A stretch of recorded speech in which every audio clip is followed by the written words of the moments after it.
എന്നാൽ ഹബീബ്, ഹബീബുന എന്നൊക്കെയുള്ള പദപ്രയോഗങ്ങൾ പിൽക്കാലഘട്ടത്തിൽ പിഴച്ചുപോയ സൂഫികൾക്കിടയിലാണ് അത് പ്രചാരം നേടിയത്, അവരാണ് പ്രയോഗിച്ചത് എന്ന് പറഞ്ഞാൽ അതിൽ എന്താ തെറ്റ്?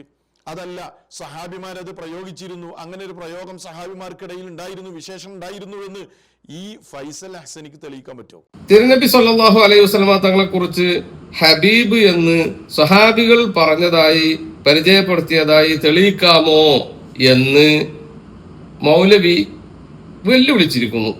എന്നാ പിന്നെ അതങ്ങ് പറഞ്ഞു കളയാം.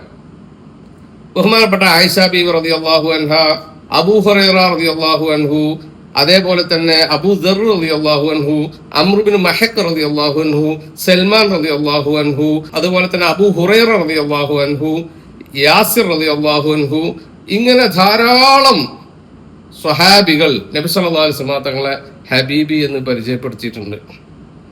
വേണമെങ്കിൽ കുറച്ച് റെഫറൻസ് പറഞ്ഞു തരാം.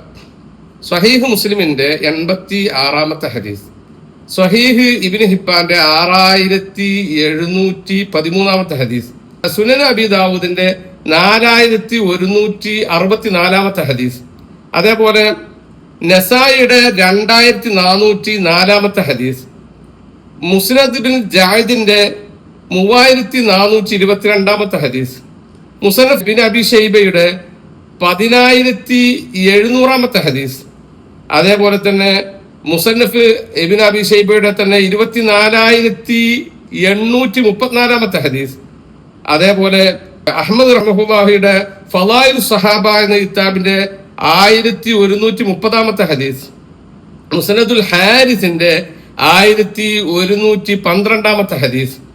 ഇങ്ങനെ ധാരാളം ഹദീസുകളിൽ നബി സല്ലല്ലാഹു അലൈഹി വസല്ലമ തങ്ങളെ കുറിച്ച് ഹബീബി എന്ന് പരിചയപ്പെടുത്തിയിട്ടുണ്ട്.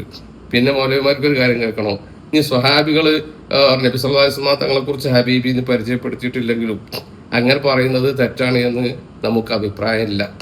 ഞങ്ങള് മുഹമ്മദ് റസൂലുള്ളാഹി സ്വല്ലല്ലാഹു അലൈഹി വസല്ലമ തങ്ങളെ കുറിച്ച് ഹബീബി എന്ന് പറയും, മുത്തുനബി എന്ന് പറയും, ആറ്റൽ നബി എന്ന് പറയും, തിരുനബി എന്ന് പറയും. വലൗ കരിഹൽ കാഫിറൂൻ.